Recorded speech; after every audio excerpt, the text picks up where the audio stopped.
Okay, I'm back.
head is not fitting this together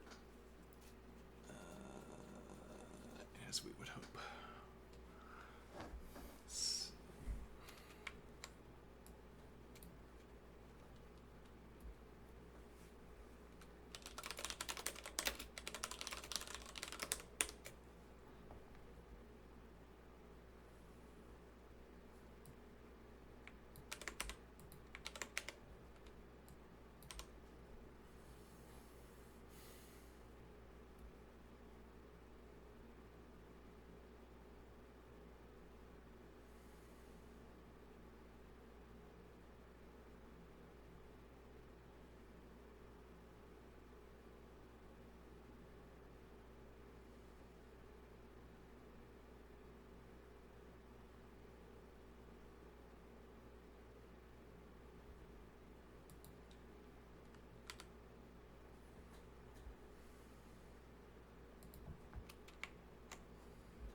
We could collapse this into a cond.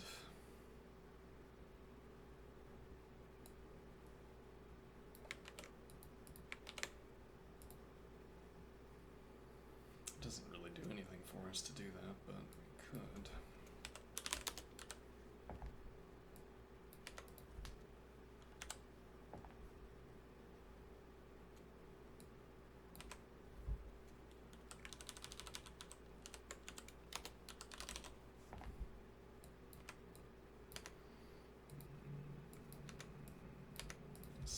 Satisfy some people's stylistic preferences. How the parents ended up correct there. That's weird.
Hmm.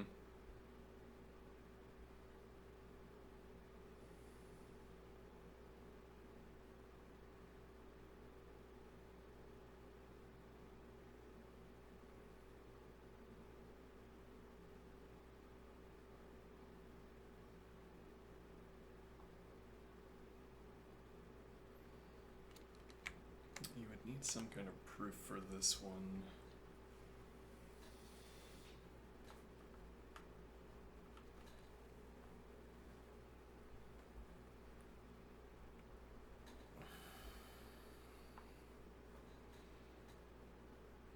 The idea being, the question being whether this reduces to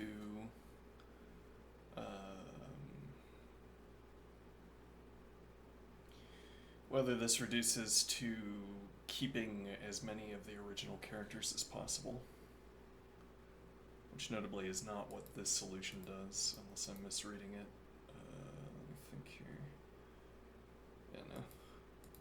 The alternative idea would be, yeah, well actually no, we have a counterexample immediately. If I keep RS, I have to remove HO3. And then I have to insert the O into the middle between R and S.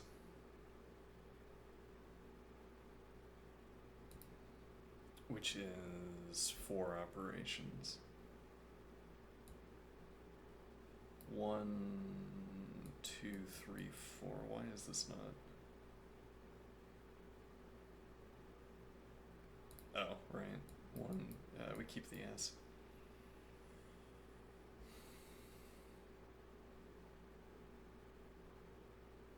It seems like the logic for this would be really complicated.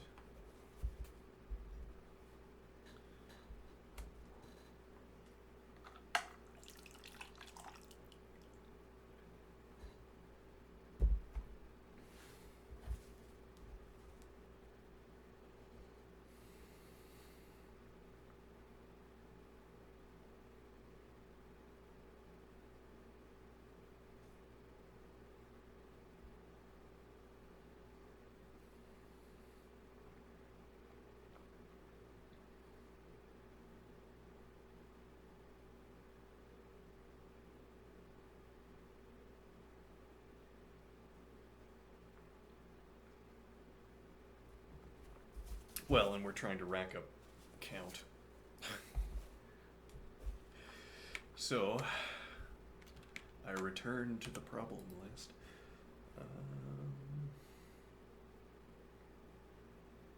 Medium count.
So technically we can't solve this, much like so many of the array-based problems, because we can't meet the time complexity requirement.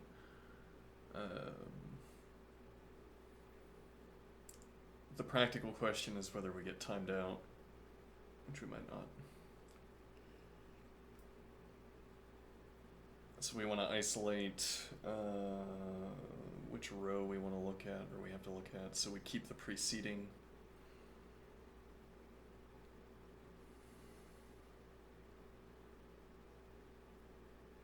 Let's see. We keep the preceding, we look at the first element of each row. If it's greater than our target, then we go back to the preceding row.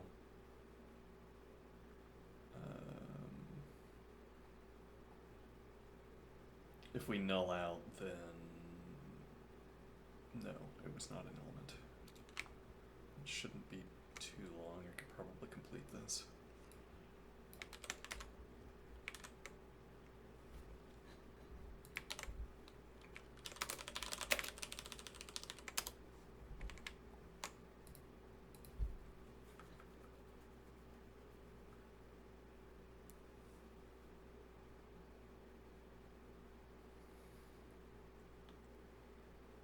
Do I have to nest this, or can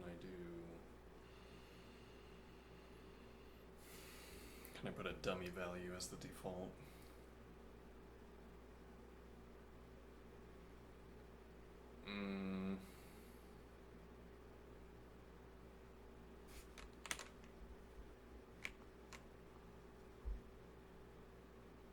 Yeah, we should be able to put null.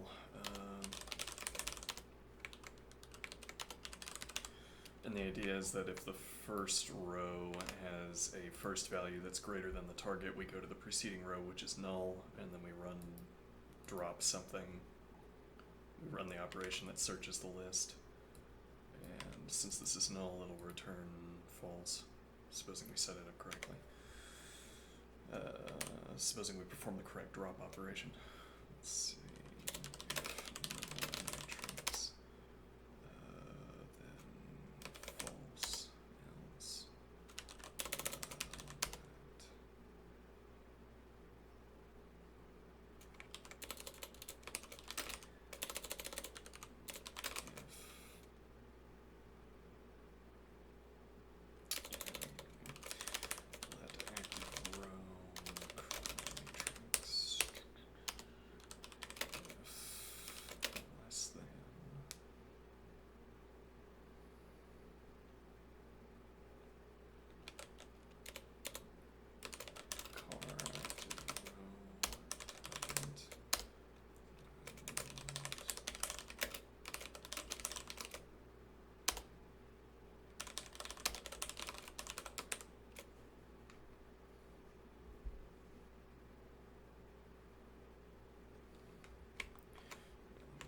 List operations.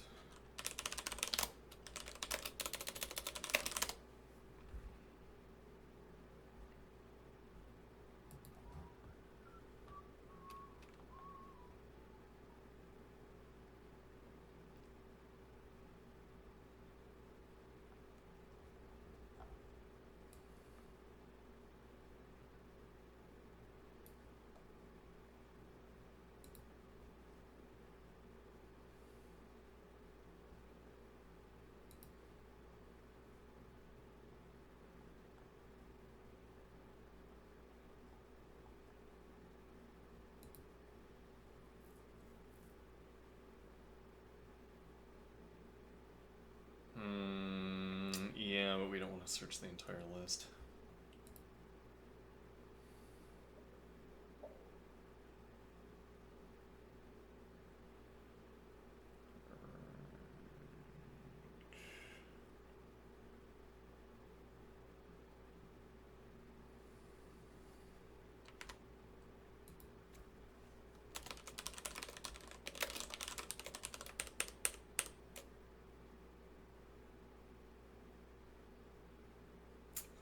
Yeah, but that means that we need a block definition.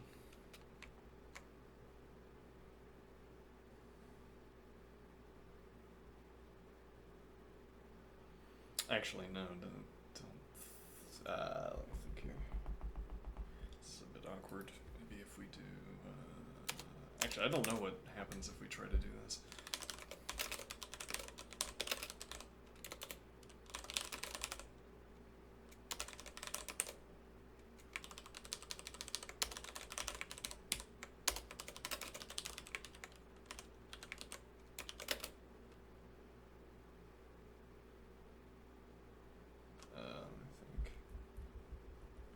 No, yeah, I think we could do fold L.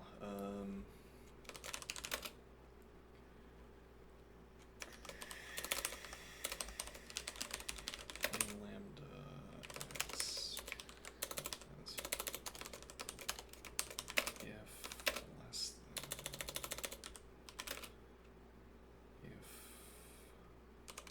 than less than target,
I don't know how these let loops work.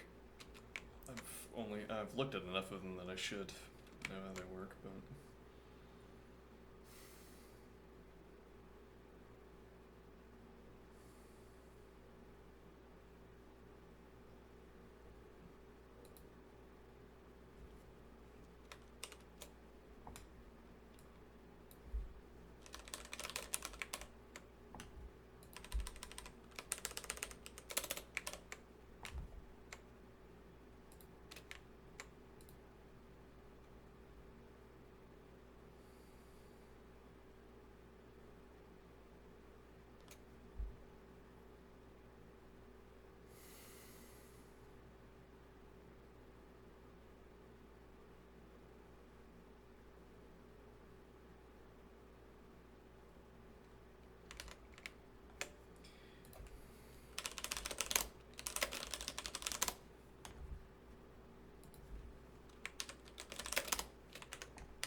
for now.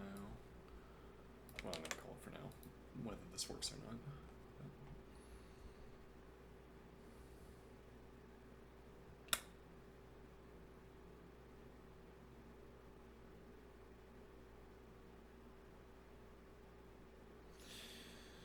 Alright, we can finish this up. I could have separated this out into two distinct functions and completed it already, but we use the... I don't want to separate out the functions. Alright, I will return shortly. Bear with me.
When we interact with objects, we deepen them for ourselves.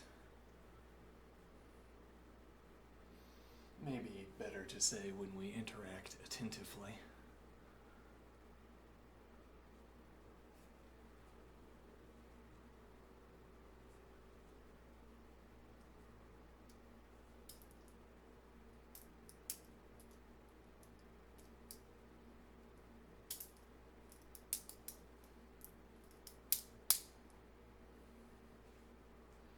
In a way,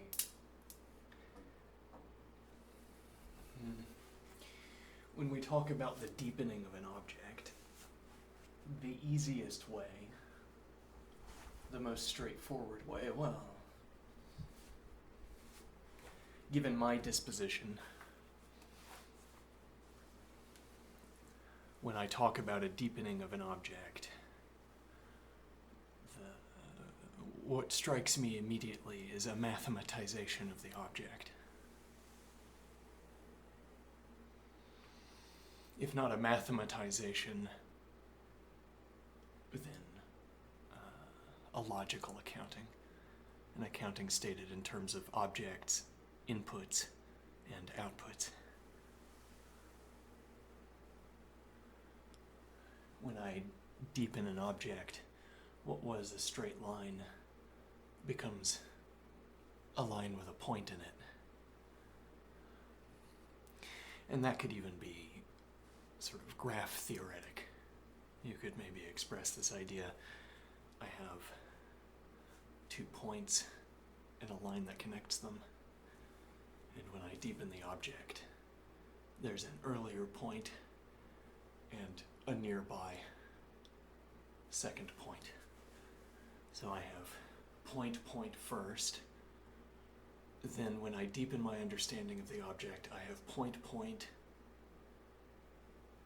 and then 2 points. Or I take this middle point and I merge it with the first point, and then I directly have first point into 2 points.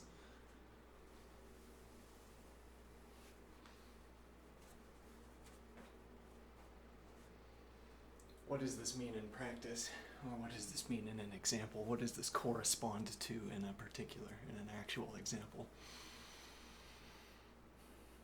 Our cover example.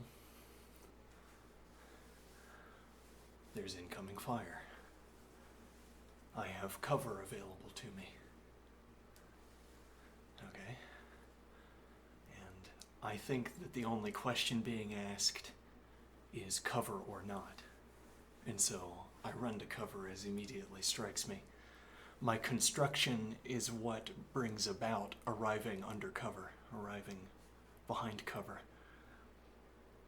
As in, I have to come up with a pile of raw inputs. I'm in my current position. I have to choose a pile of raw inputs, at the end of which I will announce I'm behind cover.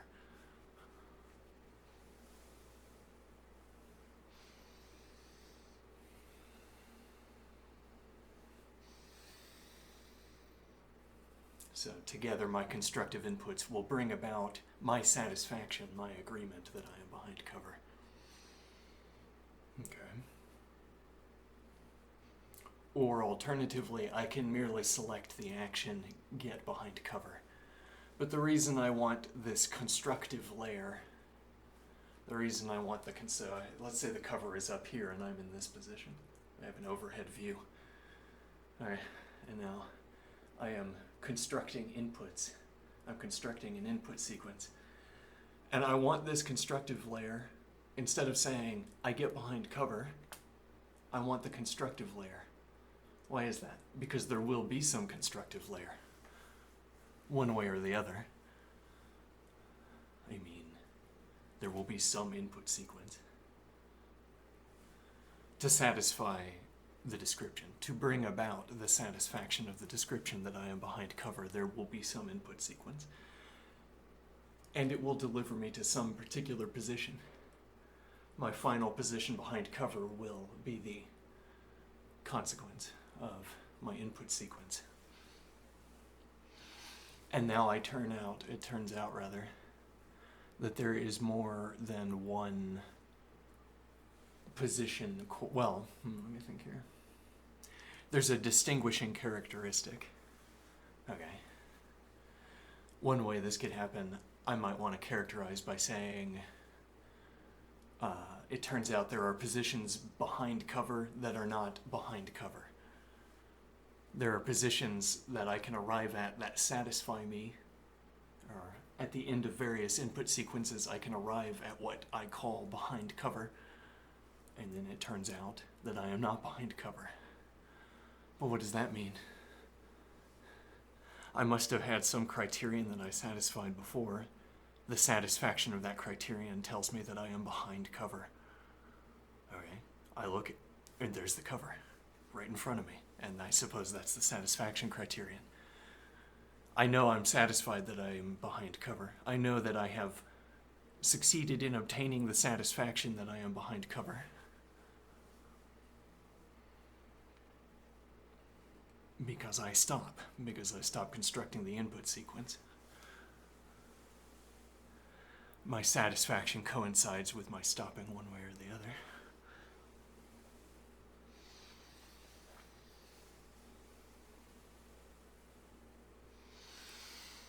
So, given that I stopped behind cover, I must have been satisfied that my input sequence succeeded at delivering me behind cover. But then it turns out that there's some additional, is there some additional characterization? Well, we thought of behind cover as being an area, for instance. An end zone, as it were. If I get into the end zone, I am behind cover, thereby conferring to myself or obtaining any benefits that accrue when one is behind cover, when the predicate state behind cover is flipped to true. Well, we wouldn't call it behind cover if I could get hit. Okay, so as it were, we want retroactively to infer that if I'm outside of the end zone, then I could get hit. But now I'm inside the end zone, and I can't get hit.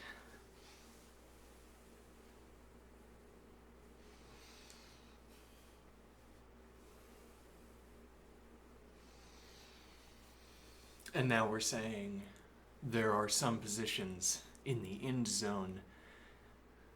By default, if I am in the end zone, I have the predicate behind cover. That's merely what it means to be in the end zone. We thought that the end zone was a continuous region, continuous area that you stand in, and then you are behind cover. Okay. And now we're finding out that there are dots of light, dots of not behind cover within this continuous area. Okay. Now, could be. So I'm thinking of like a shadow, the shadow of the cover object. Could be, let's see, here's the two sides of the cover object. And I arrive here. Cover object side over there. I arrive here. And I get hit. And I say, and that's because the cover did not extend as far as I thought. I thought these were the boundaries for cover, but now I know that the boundary is at least here. Though if that's the judgment I've reached, I have implicitly concluded that I would also have been hit anywhere else along this column of area, or anywhere on, regardless of column height, as it were. Anywhere beyond this point I would have been hit.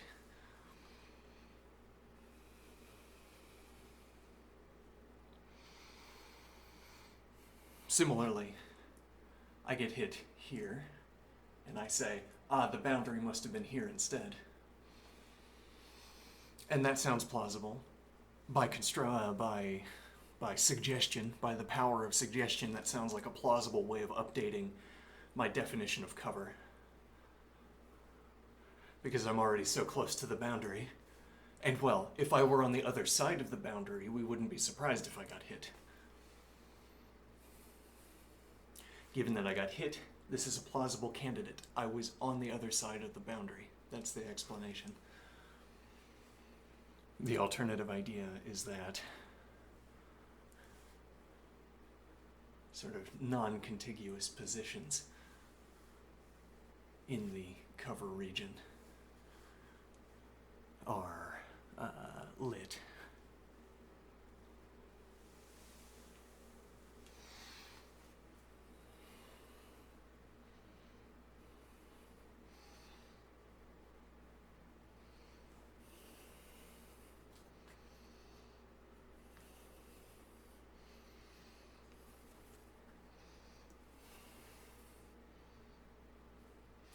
Non-contiguous regions and non-contiguous positions in the covered region. All right, now how do I identify where those are? How do I identify where those lit positions are so that I can avoid them in the future?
So now, encountering one of these lit points splits my decision in two.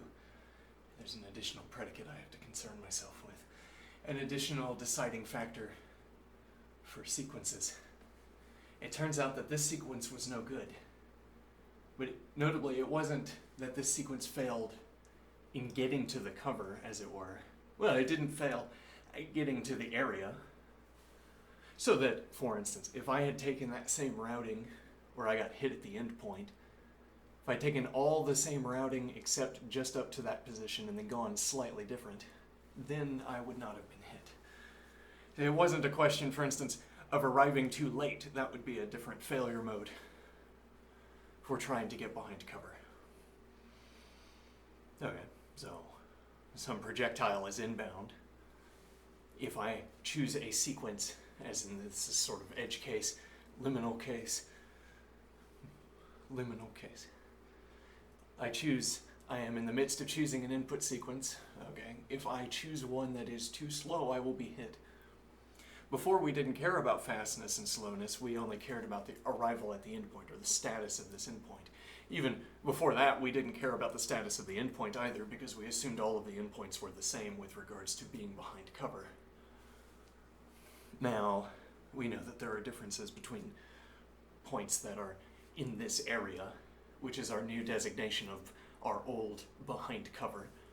What we previously designated as behind cover, we now designate as an area, okay, within which there are lit and dark points, where if you have a dark point, you obtain the status we assumed obtained for the entire area in our old model, and if you're lit, then you're one of the edge cases that motivated this expansion of our model, this splitting of our decision.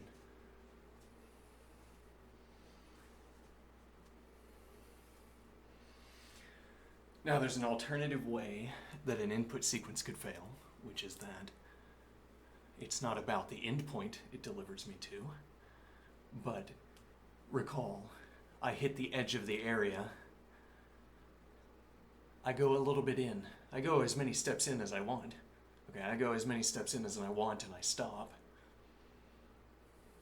Okay. And then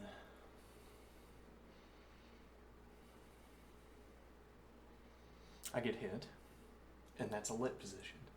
I go back to the boundary. Why? Because it's already designated for me. I know I have to have crossed the boundary. This knowledge tells me there is a point on the boundary.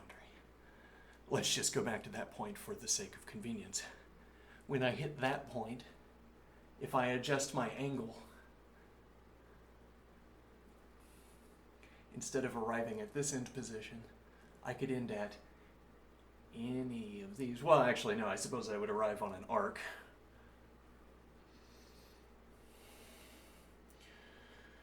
I would arrive on an arc because we're merely our adjusting angle action. Okay, we have our area. My adjusting angle action. Well, the original input sequence had me at this angle when I hit the boundary. And when I follow through on the remainder of the input sequence, I arrive up here. Now, adjusting angle. I'm targeting positions along an arc if I finish the input sequence. Okay, so I'm going to choose exactly the same input sequence, though notably we could accomplish the same thing not by introducing this new action of rotating angle, which doesn't have any meaning up to this point, but instead we could say, once I hit the boundary, I construct a different input sequence. Now, could be a kind of edge case, I construct a different input sequence and it delivers me to the same position. And then I get hit again. Yes, that would be the unfortunate edge case. But the far more, I guess we don't have any metrics here, so. But okay, I choose a different input sequence, and that could, as if incidentally, deliver me to a safe position instead of the unsafe position as the original input sequence delivered me.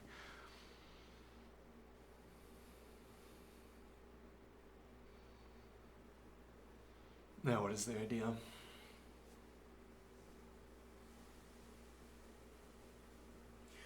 Right, well, this idea that we rotate the angle at the boundary grants to ourselves a capacity that we had not yet had to grant ourselves. We might want to give ourselves angle choice in the construction phase. Okay, and now that we would have this curious overlap we'd have to address. We said earlier when we arrive at the boundary, we choose a different angle. Okay. Because the original angle delivered us to danger, we choose a different angle, finish the input sequence, and end up somewhere along an arc. Okay. And now we're saying, so that was an instance of angle selection in the construction phase. We then would be making the change explicitly in the construction phase. It's a difference in a constructive step that I choose. I change one constructive step, which is that instead of adopting this angle, I adopt a different angle. And by adopting that singular different construction step, we would end up in a different position. Now the alternative idea, I construct an entirely different sequence of inputs. Okay. Now that would involve more, well, hold on, let me think here. That would involve more construction work, I guess. Because we wouldn't get away with altering a singular construction step, we'd have to alter numerous construction steps. And yet I want to say that having a new sequence of inputs is, as it were, the more parsimonious approach. Whatever that means in this context.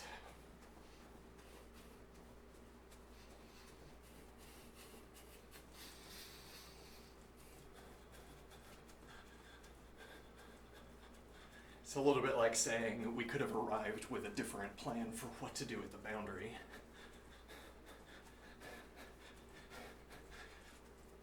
Whereas it's less parsimonious to say that we could have arrived at the boundary with the same plan but different angle.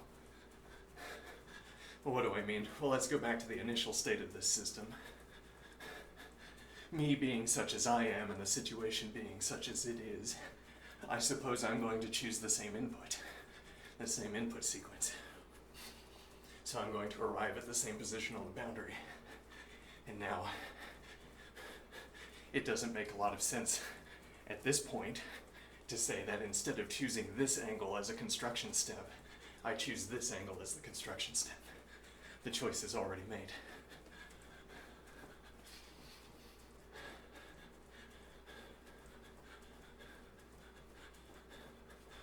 We're trying to say that we're trying to get at the idea that a different input sequence is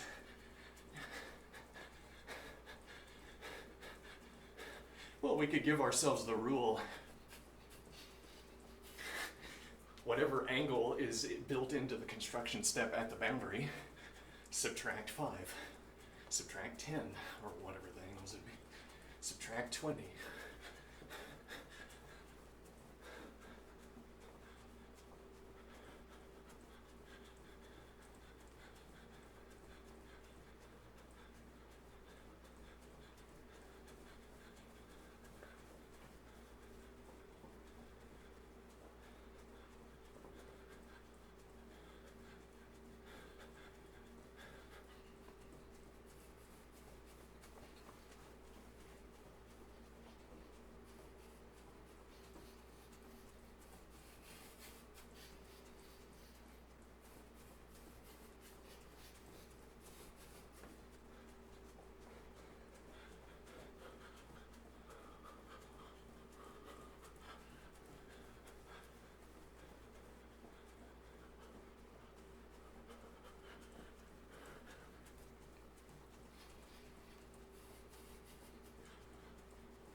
I'm not sure how keen of a point I have here.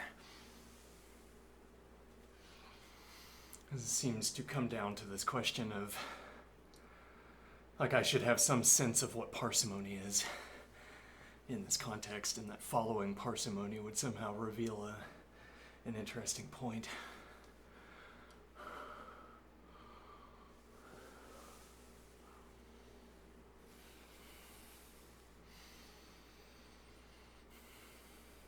I could introduce a change of course at the boundary that dodges that point. Okay.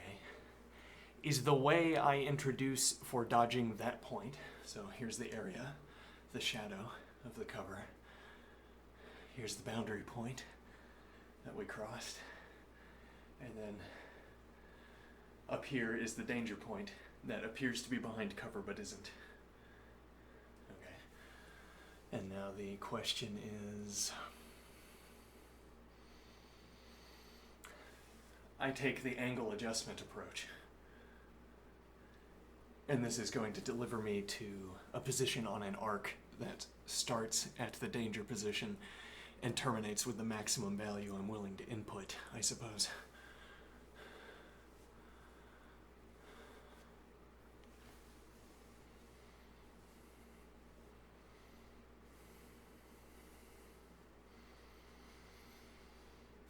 And now the point would be, possibly, positions on that arc are more likely to be hit.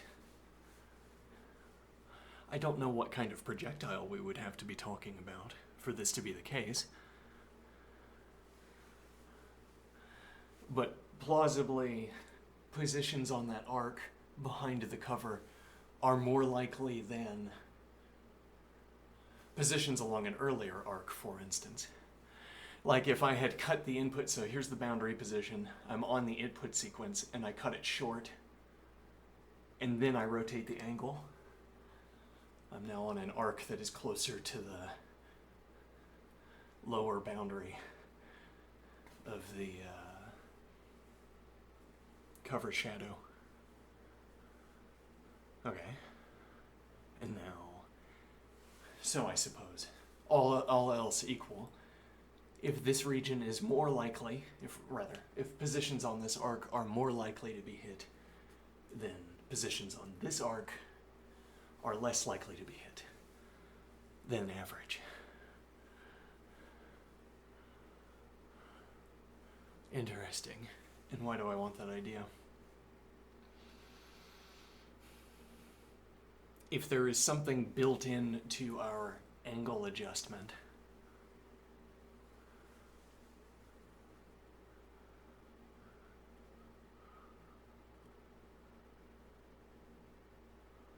if there's something that's built into our angle adjustment that keeps us aligned with a dense region of lit positions, then choosing those angle adjustments is not making us any safer.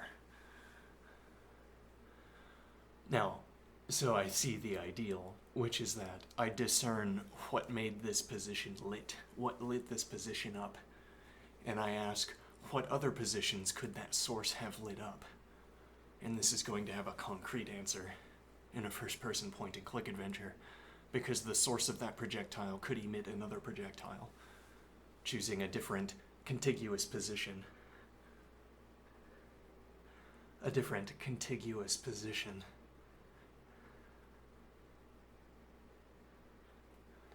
And could bombard sort of contiguity networks, as it were. Like up left one, or up left one, fire, up left one again, fire, up left one again, fire, e.g. as densely as you like, I suppose. You can increase the density by adjusting your character's position and opening up a new field of angles. But okay, so there was a source of the projectile, and we're wondering, does that source of the projectile scatter a lit pattern in the cover shadow? If we could look at the source of the projectile, we could update our input sequence rules to dodge the lit pattern, to dodge the projected pattern by the projectile source. Okay, well then we will need to admit another entity, another object, into our ontology that we didn't need to talk about before. We have to talk about the projectile source and its relation to the litness pattern in the cover shadow.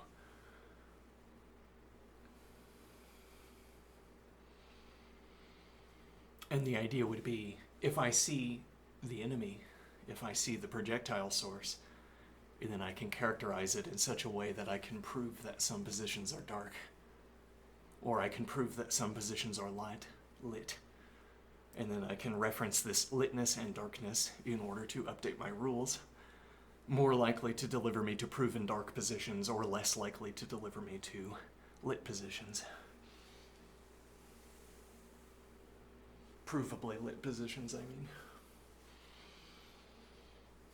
Could be that my characterization of the projectile source is wrong, but then I'm still going to get much of the lit-dark overlap correct, or I can still get much of the lit-dark overlap correct. It might not be pixel perfect, but if I swing wide of lit regions, I don't need the boundaries to be perfect. It's only if I'm needing to stand near a boundary that I need a well-defined boundary for the lit pixels.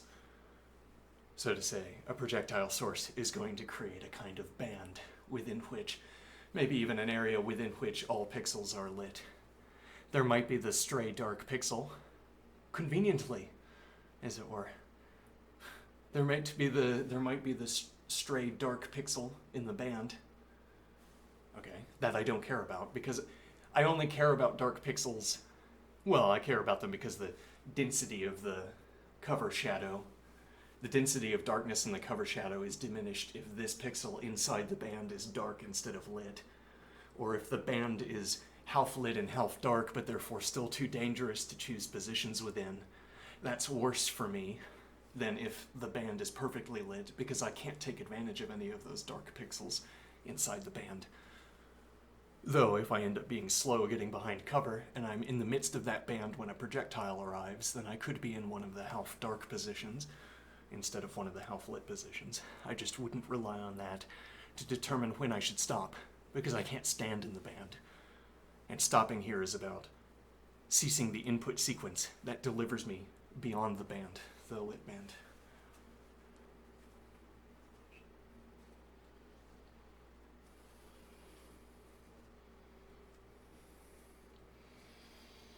So what is the idea here?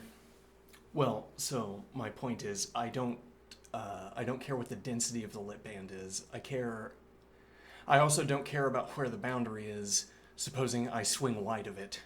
I care about where the boundary is, as it were, to a diminishing degree as I get further away from it. Because it becomes less and less likely, I suppose, that the band keeps increasing in size. Or else, if the band increased all the way into our area, we wouldn't call this cover shadow at all. Well, so if I have a band of lit pixels, okay, and it keeps expanding to follow me as I get closer to cover, well, if the band ended up being larger than I thought it was, okay, I care if I'm here or if I'm here, but I don't care if I'm here or if I'm here, if you see my point here.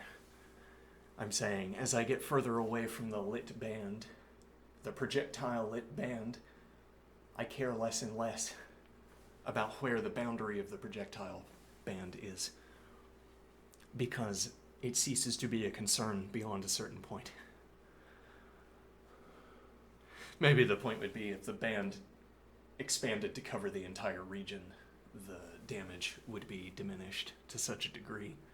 Or there would be enough dark pixels, because you'd be reducing the density of litness for most of the projectile sources. You'd be reducing the density of the litness as you expand the band to more of the shadow, the cover shadow. And then you would be admitting more dark, a higher proportion of dark pixels inside the band. And if I'm standing in a dark pixel when a projectile arrives, I will not be hit in this model. Okay, so what is the point here? Let's take a step back. So we were talking about arriving at a position and then following an arc. Okay, and then we were imagining the projectile source. Let me think here. The projectile source. Turns out it's over here and elevated. We thought all the projectile sources were up here, beyond the cover source, but instead the projectile source is here. Okay, now if I follow that arc behind the cover, I'm still in line of sight. I'm in a hot band. Okay, so following the arc is not good. In fact, I have chosen such a adjustment mechanism that it remains equally likely that I continue to be hit, that I can be hit. What I would need is an input sequence that doesn't fall on this arc. Okay.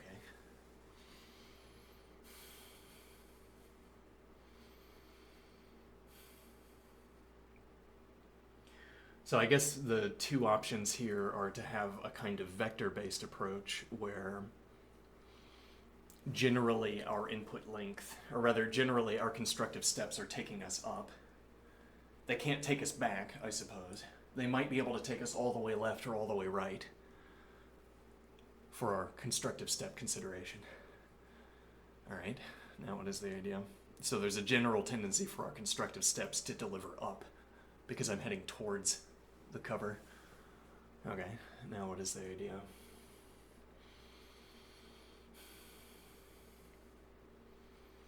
So when we hit the boundary of the cover, we could make this like a vector system where we talk about the endpoint. Okay, and we choose magnitude of endpoint. Approximately, we choose magnitude by truncating the input sequence. Which is to say, when I bring in the arc, I do that by truncating the input sequence. So I'm choosing the same first half, e.g., first half, whatever value of the input sequence. Okay, and then stopping short. Okay, that's the input sequence I'm going to follow, and then I have angle choice. And then this is like a vector system, except that we don't choose, well, except that if in order to know where we end up, we would have to know where our constructive steps deliver us. approximately they deliver us in the forward direction, or upward direction in this case. I guess they do so at less than the maximal speed.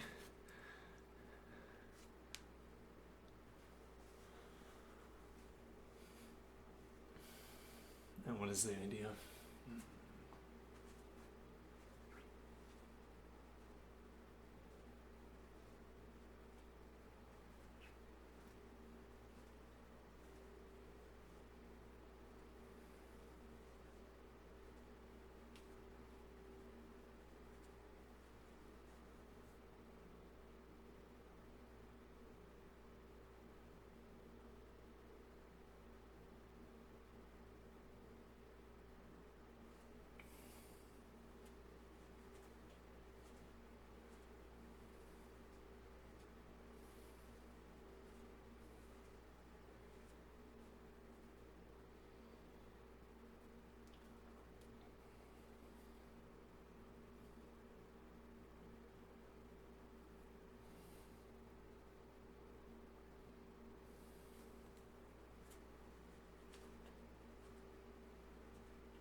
Why did I want this object example? I think we wanted to make a theoretical point about examples.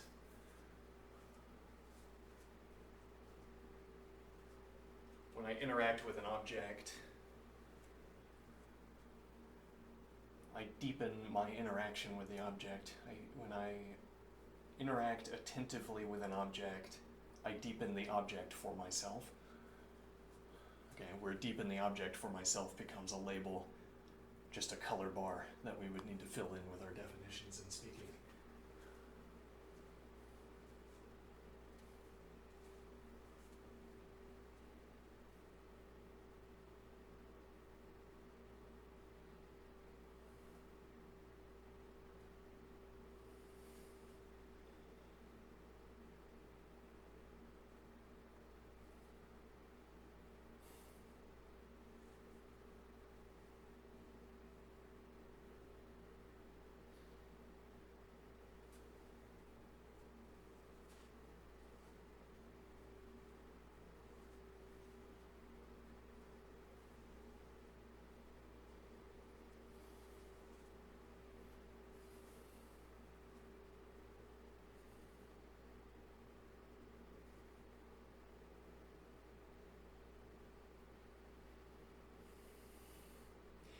And the way that deepening proceeds, a series of such junctures where I see realized before me the truth, which is that my model was ill-matched to the object.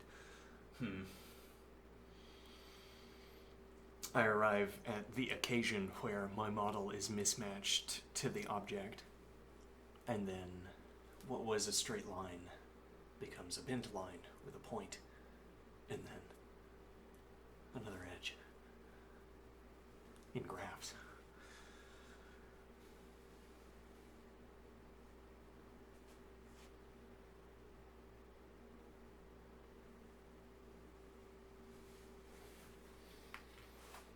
And why do we want this idea?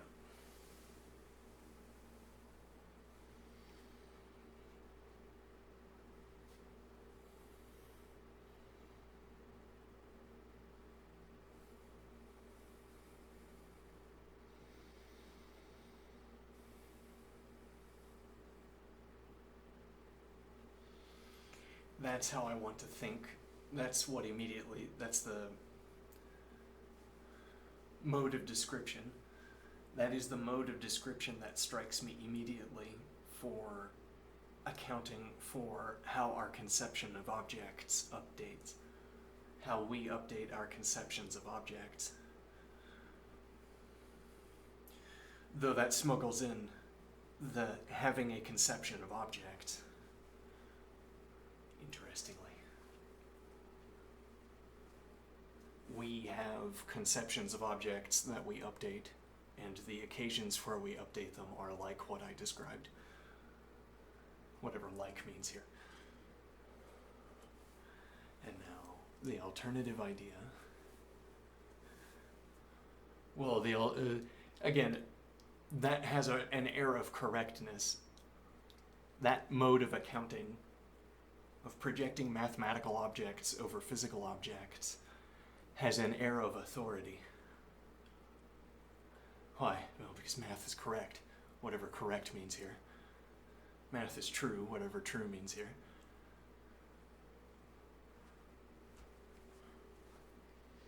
Though notably, well, and because mathematicians often succeed at projecting mathematical objects into physical objects in a way where other people would fail if they tried to project their techni objects into physical objects. So suppose we could do the same thing with techni, with technical objects. So instead of a mathematization, there's a technical projection.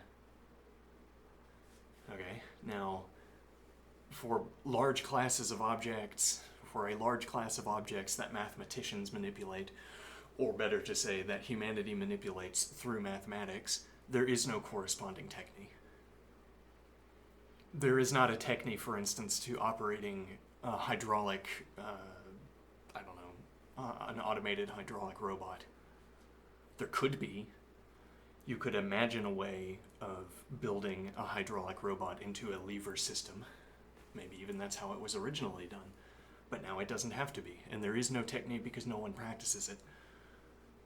So there is no technical projection, or as it were, there is some best technical projection and it's bad. It's undeveloped. Okay, so again, for this class of objects, this large class of objects that we manipulate, that humanity manipulates through mathematics, there is no corresponding technical projection. Now, emboldened by this air of authority that mathematics inherits from engineering, as it were, or from factories, some people are motivated to say that the best way of accounting for anything is to extend the mathematical projection. Okay, now this butts up against cases where there is a developed technique, and there are developed technical projections, technique projections. Okay? But we still want to say the mathematical projection must be correct, because mathematics is correct, whatever that means here.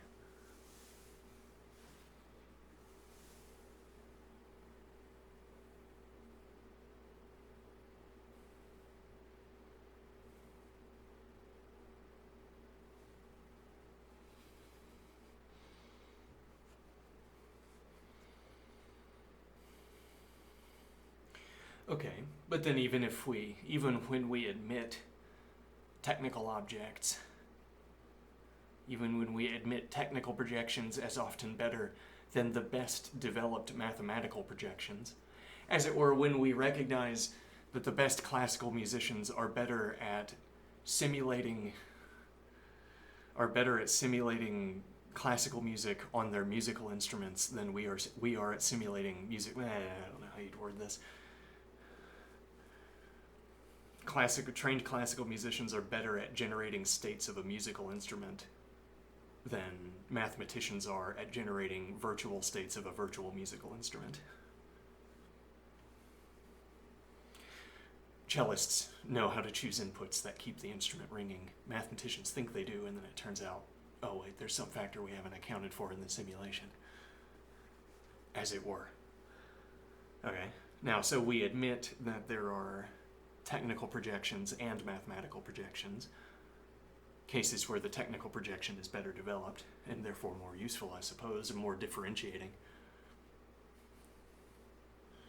And then we say, nevertheless, we take the technical projection. We don't see the trend here.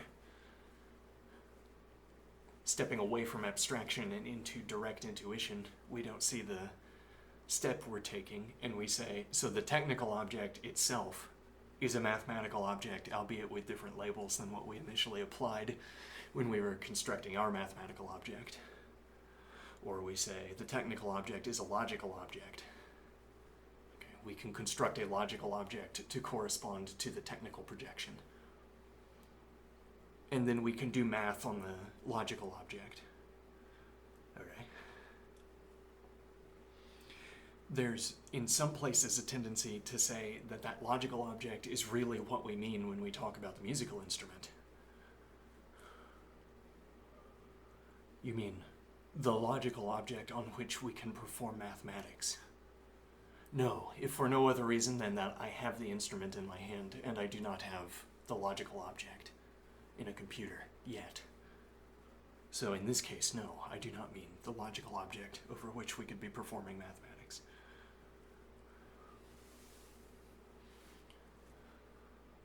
I couldn't, because we don't have the model. How could I talk about something that doesn't exist?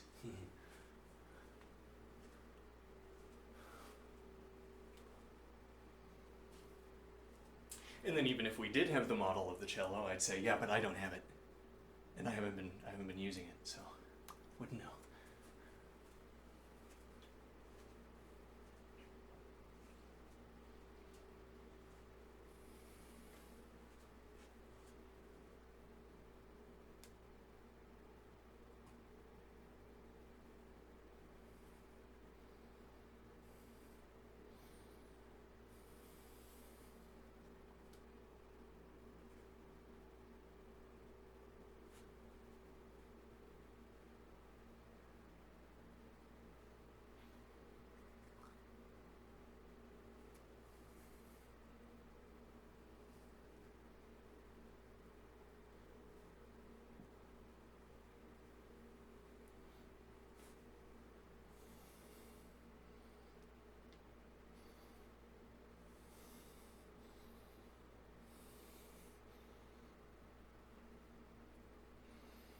So how do you escape this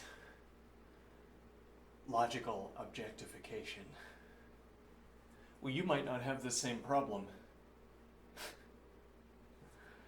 You might not have this, you might not have such a tendency. Or you might, unbeknownst to you, you might have such a tendency but be really bad at it. You might be making logical objects as a stand-in for your actual objects. But because you're not so good at coming up with logical characterizations, you have it's like you have a box instead of a widget. It's like you have a box instead of a complicated object, because you can't characterize it deeply enough to get, I guess, to obtain relevant characterizations for, I don't know, for getting closer to the object, for interacting with it. It's like saying if I had, let's say I had a sphere, okay, and it has spikes emanating from it. All right. And now I say, I can't pick up the sphere. And you say, no, yeah, you can. No, yeah, there are gaps in the spikes. You can pick up the sphere. I say, okay, but give me a moment to consider where the spikes are. You see. What do I mean? Well, our description, as if we had a transcription of what we were saying. Okay, if we had a transcription of our conversation up to this point, yes, we've referenced the sphere that is covered in spikes. Okay. We did not reference, e.g., the sphere that is covered in spikes, instance 1362, which, as it turns out, is what that is, but we don't know that yet. Okay. We have a highly refined classification system for spheres that are covered in spikes for whatever reason, and that one is 1362. But we hadn't referenced that fact up to this point. Once we reference that fact, once I observe 1362, I can go over to my hash table. Okay, and that will tell me where all of the spikes are, and it will also show me all of the possible hand positions that don't get my hand impaled by a spike. Okay?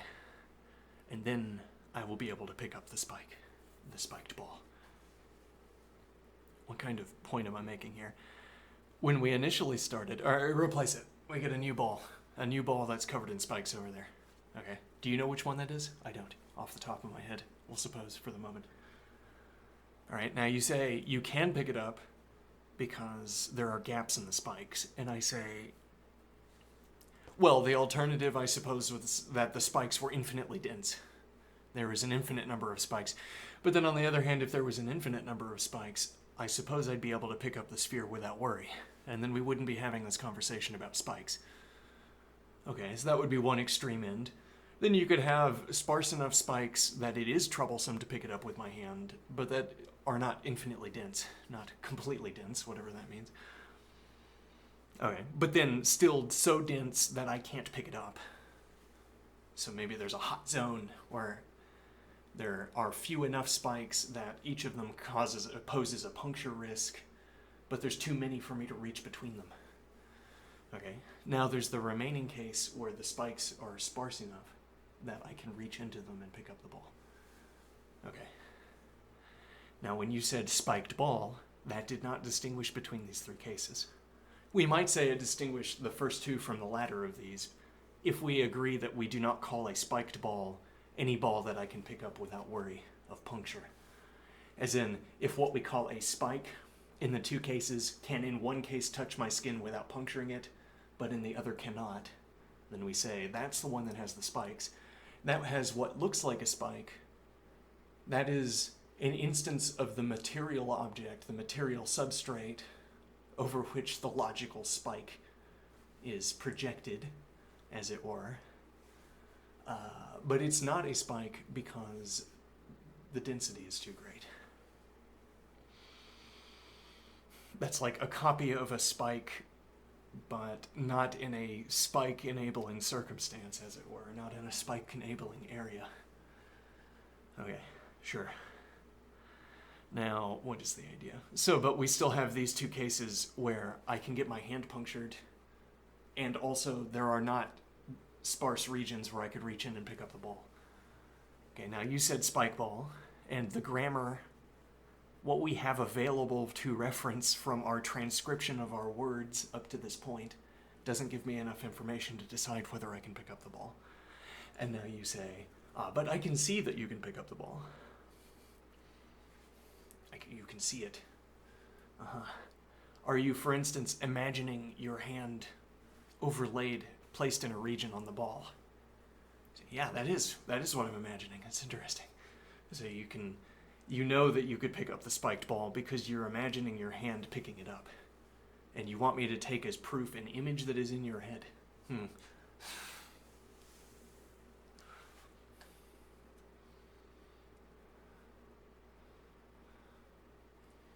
Interesting. What did I want out of this example?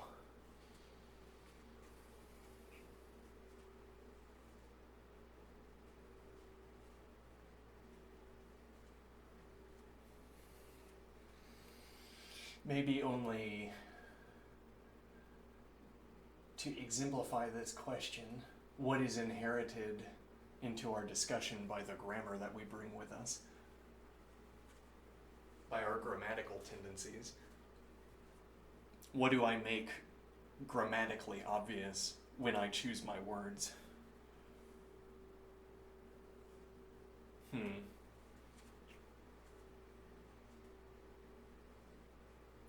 What does it mean for a sentence to be grammatically obvious?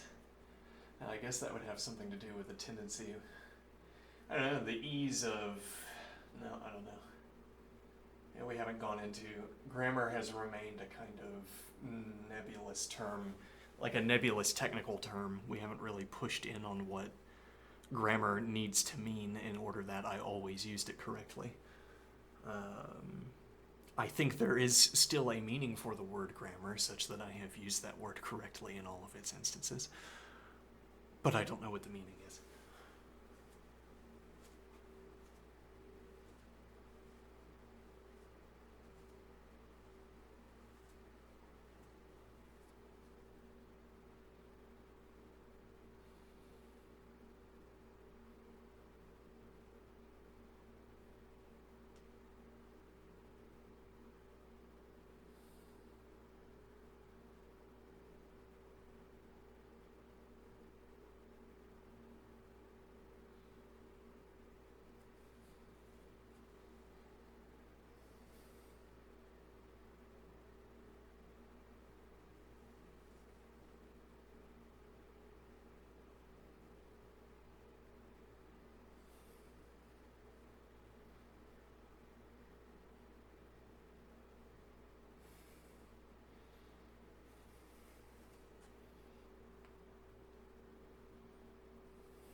deepen our interaction with objects,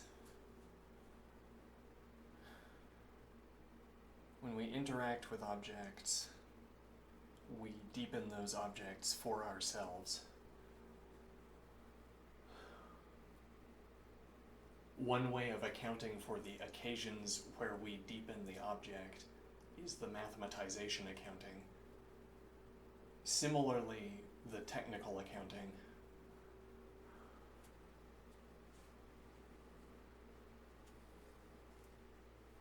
I think a critical difference here is that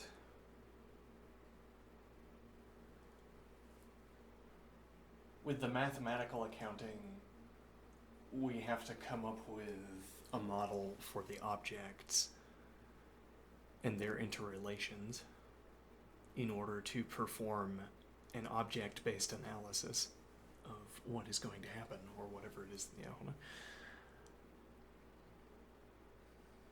Now, if for instance, if we have a musical instrument so that we have an overlapping mathematical object and technical object,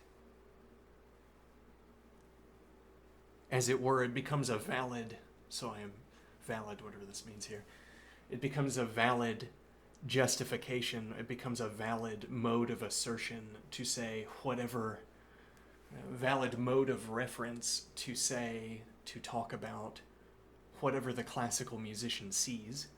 As it were, the classical musician, the technician, becomes our oracle to tell us what predicates obtained and what didn't of a performance, or at any rate, to generate predicates, to generate a performance where we can apply predicates to the performance. Whereas we would otherwise have as an oracle a program that simulates the states of a musical instrument as we subject the musical instrument to whatever sequence of inputs would generate that classical piece. In either case, I can obtain data, whether synthetic data or real data. I can obtain data that is relevant to my considerations if what I'm interested in is a classical musical performance. What is my point here?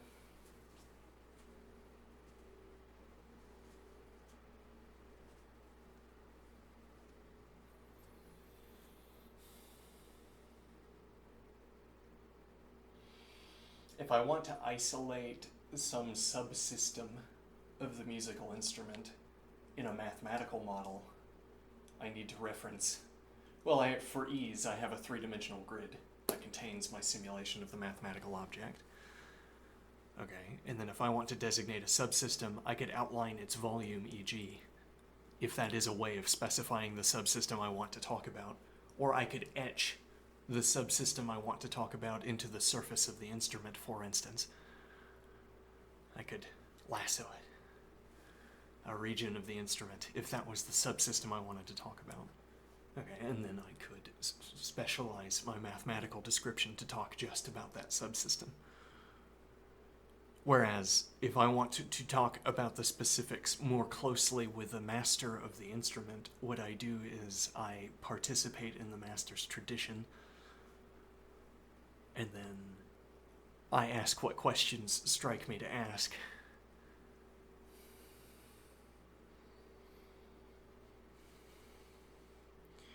Why is this idea interesting?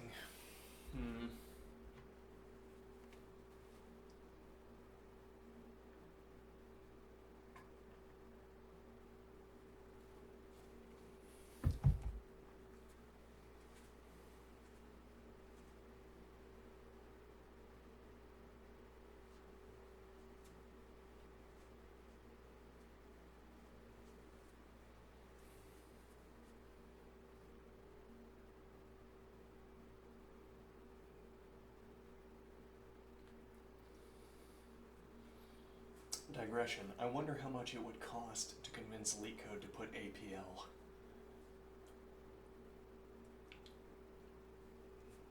Put APL problems up. I wonder how much it would cost to make an algorithm that could translate inputs and problem statements from one language to another arbitrarily. so that we can have LeetCode for every language.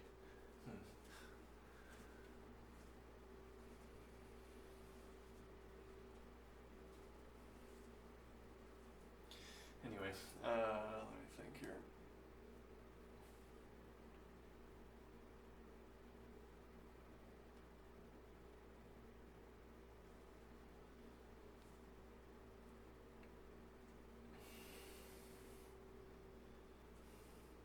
So when I want to talk about some subsystem of the technician's technical object,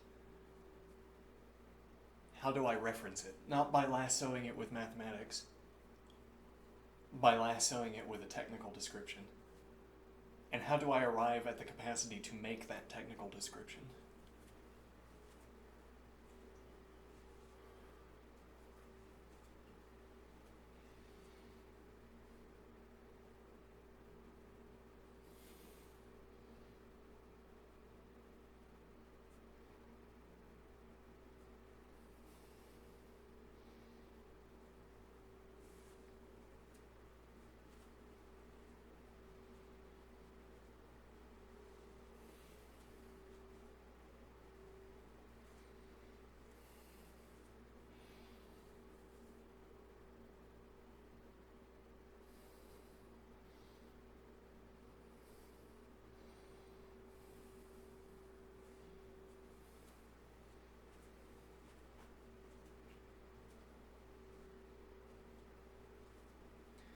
So the idea, well, it's like I want there to be a quantified resource we could talk about here, specification capacity. How close can I get to the object? How fine of distinctions can I make? And then we want a kind of one-directional ordering here. I mean that if I can make a correct, whatever correct means, technical description, I can always make a mathematical description. Though it's not obvious that for every mathematical description I can make, there's going to be a corresponding technical description that is extant. Much less the question of whether, or differently, the question of whether there is a possible technique that could produce the same projected object, same projected object between the technical projection and the mathematical projection.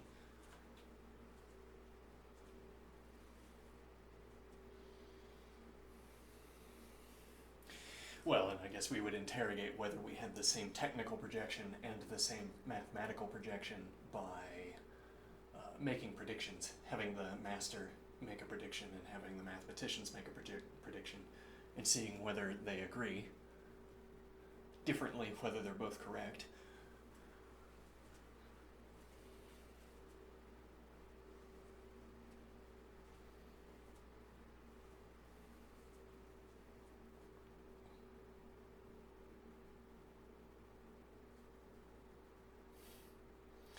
Here's an idea. Machine learning on my exercise routine. Interlocutor. You've watched me. That's what I paid all that electricity for.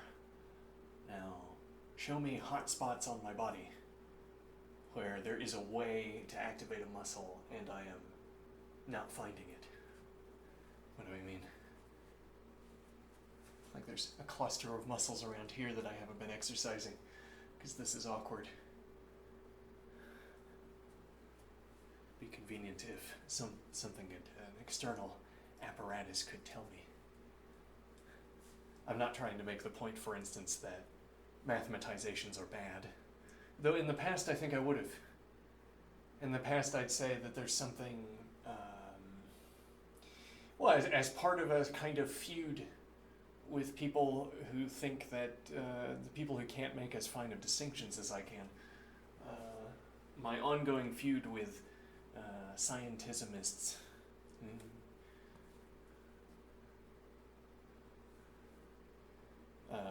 I want to highlight the case where the classical musician is better than the mathematician at generating states of an instrument / virtual instrument. Okay, there are a few such cases where our capacity to manipulate an object through technique exceeds our capacity to manipulate the object through math. Many such cases would be cases where there is no profit to be gained by mathematizing an object.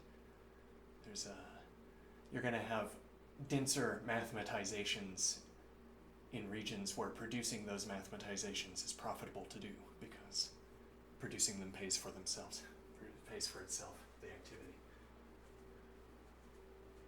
So if there is some folk instrument where there is a lifelong master of the folk instrument, well, probably we do not have a better mathematization of that object, because there would be no reason to spend the computing resources to mathematize it, to construct a projection that we could place over the object. And then in such a case, you have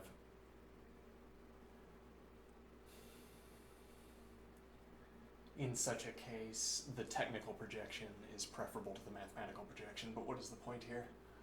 Let me see.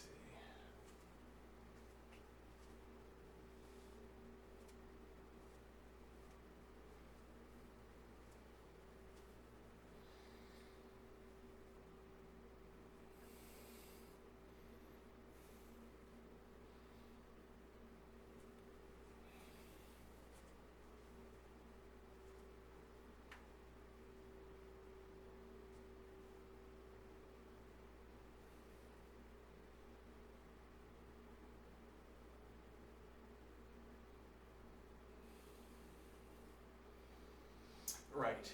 In the past, I would highlight the technical object, the technique, and say, this is what it's really like to be human.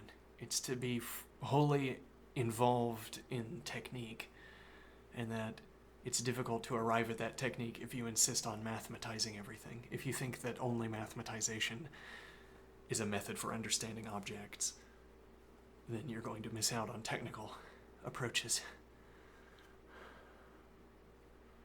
Okay.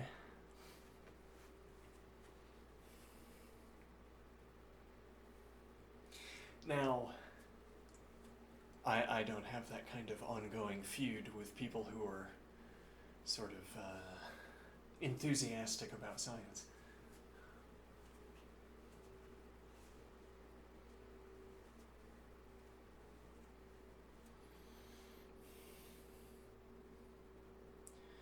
Wrong again, science enthusiast.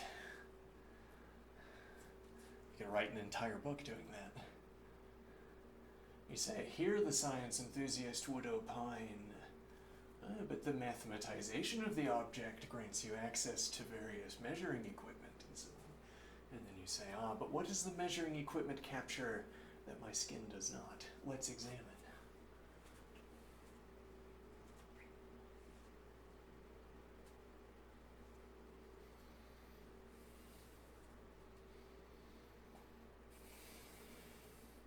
Now, I guess I just recognize, or I think I notice, that technique is different from mathematics.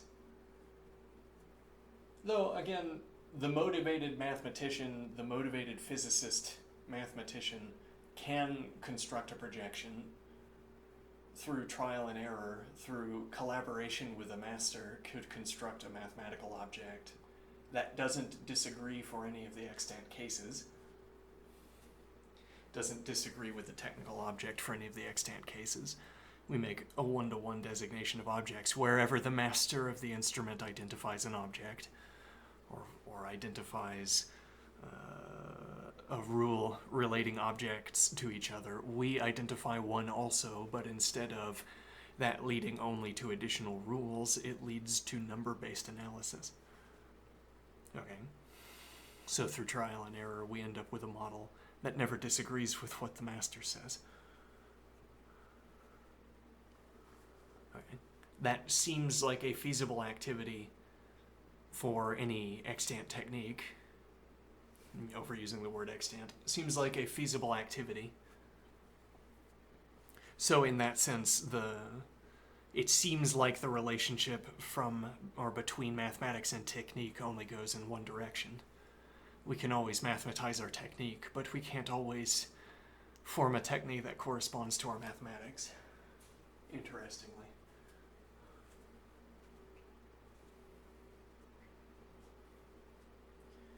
Okay, though of what interest is this one-way relation to us? I mean, why do we find that so interesting? It makes us want to say what exactly? I'm leading you on a little bit. It makes us want to say that math is like an ultra physics, or it makes us want to say that math is the fundamental mode of accounting for objects. It's more fundamental because the relationship between techne and math is one way. You can always make, well, it's partially ordered or whatever. You can always make a mathematization, a mathematical projection corresponding to a technical projection, but you cannot always make a technical projection corresponding to a mathematical projection. Okay. When does that matter? Matter here almost turning into a technical term. When does that make a difference in the material realm? In according to whatever conception of material we want to use here, when does it matter that this relationship is only one way? Well, when we cleverly come up with a mathematical technique that constructs a constructs a correlate to a technical object. Okay, though there are also corresponding cases where we construct techniques that embody mathematical regularities. So there are one-way cases, but not all cases are one-way. There are ways to make techniques that embody mathematical observations, or for that matter, there are ways to incorporate mathematical observations into existing technique to make decisions about what we do in a given circumstance on the basis of mathematical analysis. We can do that and make that the new rule, and then forget that we ever did the math to find out what our rule should be.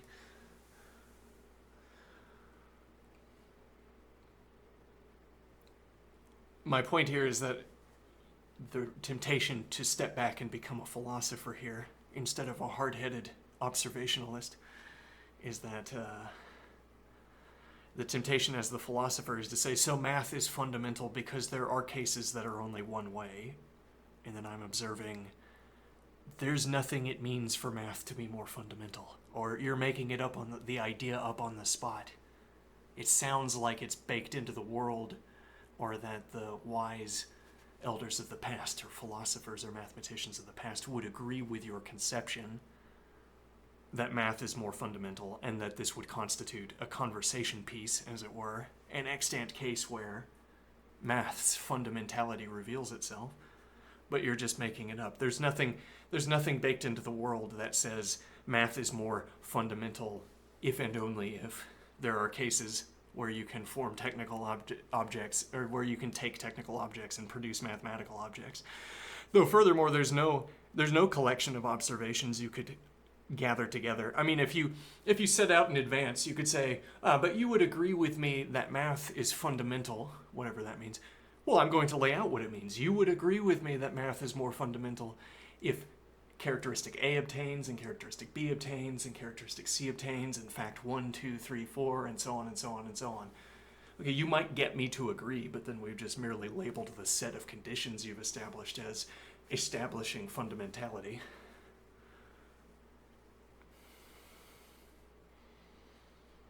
Okay.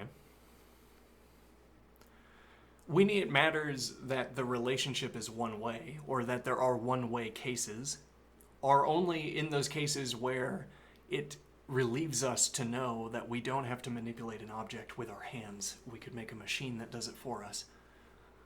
Okay, but then in such cases where we're busy making machines to do some activity for us, we are unconcerned with this philosophical observation that we could not produce a technique that does the action for us. Or rather, we could not produce a technique that we could learn that would enable us to perform the action. As it were, if we were dealing with machines that were far too heavy, or objects that were far too heavy. Okay, now, it doesn't strike us that we could, I guess, you could pile up a mountain of simple machines until the objects were manipulable. And then there would be a technique. Interesting. What point am I making?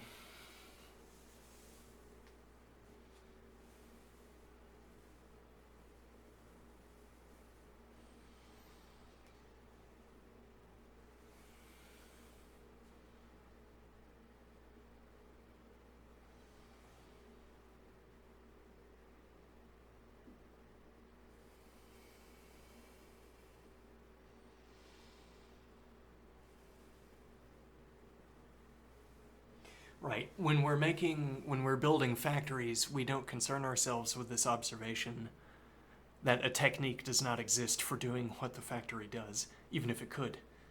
We could find ourselves concerned with that if we didn't have the machinery necessary to build a factory, but we had a lot of empty hands. Then you might say, I wonder if we could break this factory down into a manual activity.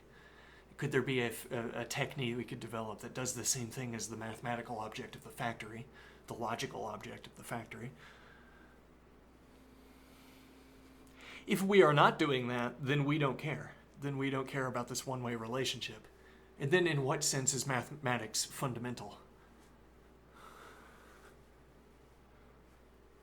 It's like, maybe mathematics is fundamental for a few seconds when we say, so we couldn't do this by hand, but we can do it with machines.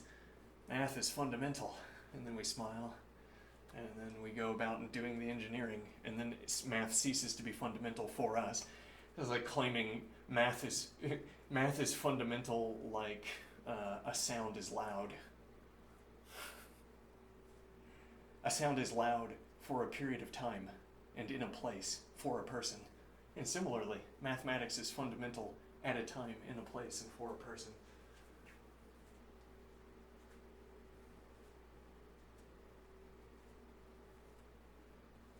If that were the occasion where math is fundamental anyway.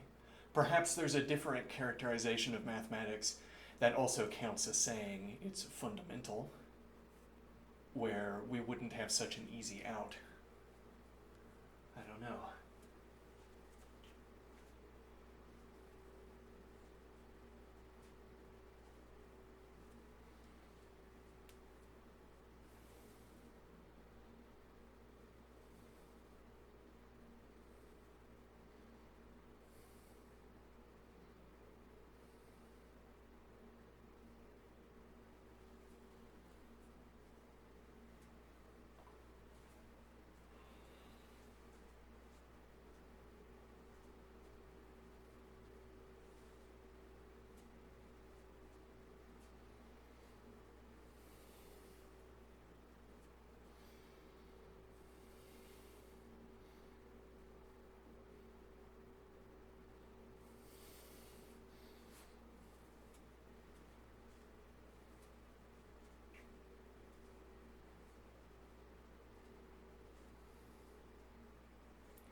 The point being,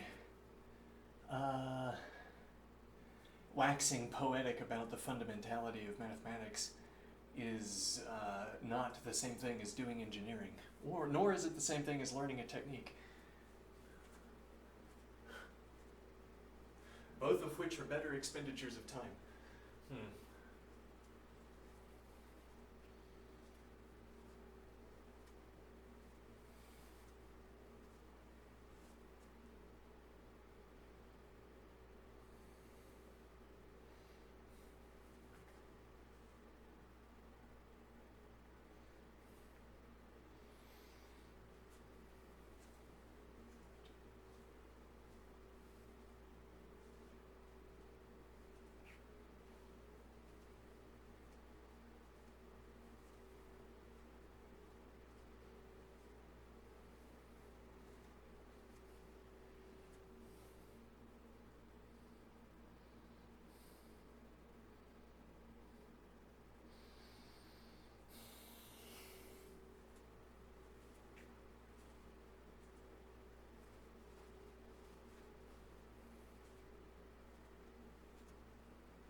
I imagine at my lips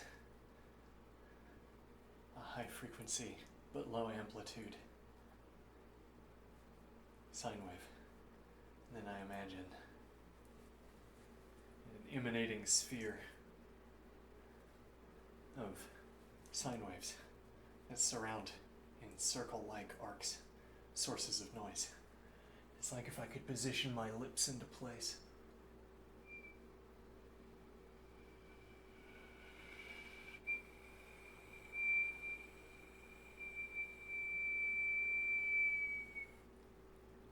So I imagine.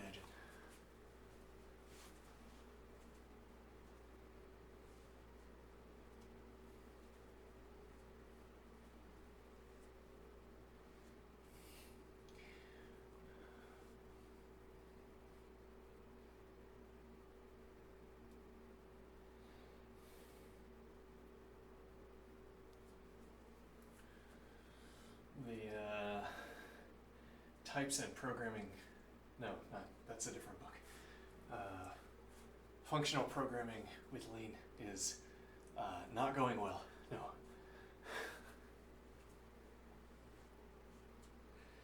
It seems every time I turn the page in functional programming in Lean, there's another template position in the construction of the simplest of statements.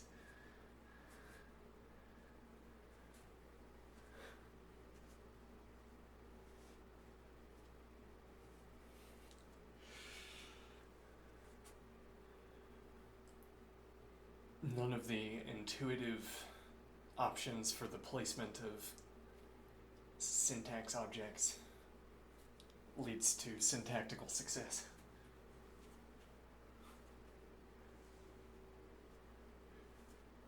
It's like somehow the number of plausible ways of filling out templates is large, and you can only eliminate one of them at a time by choosing the incorrect syntax arrangement. More proof, if anyone needed it, that guess the syntax is the worst game. Quite unpleasant.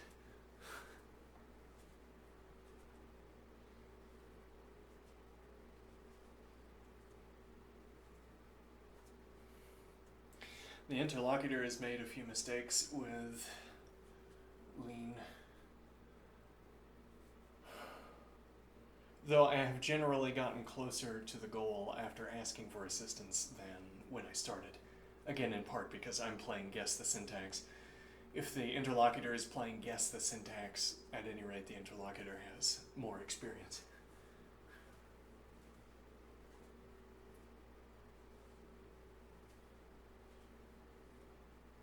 Has a smaller field of guesswork to do. He's going to get more correct.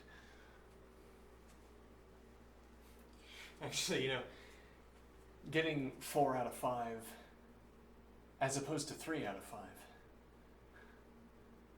There's getting 9 out of 10 as opposed to 8 out of 10. There's some kind of jump, it seems to me. Kind of exponential jump, because you have to,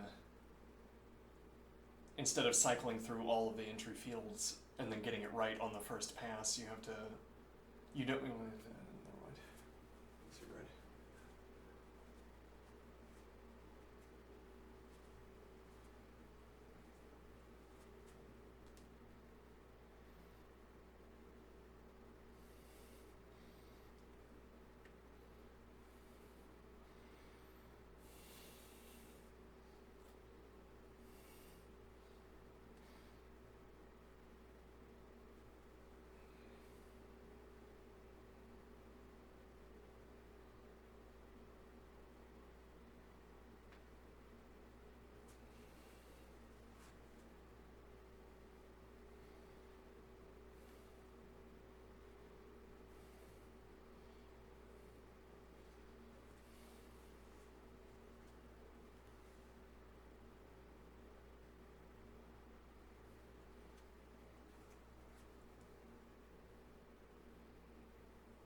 Alright, well, worth thinking about.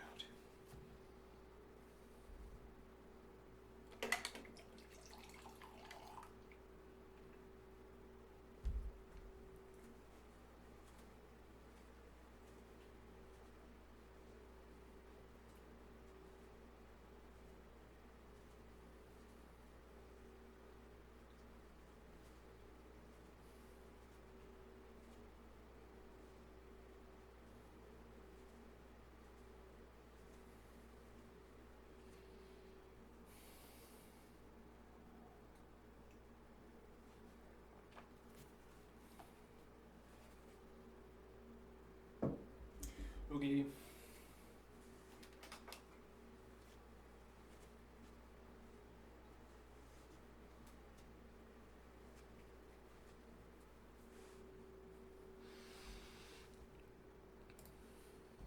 See you soon.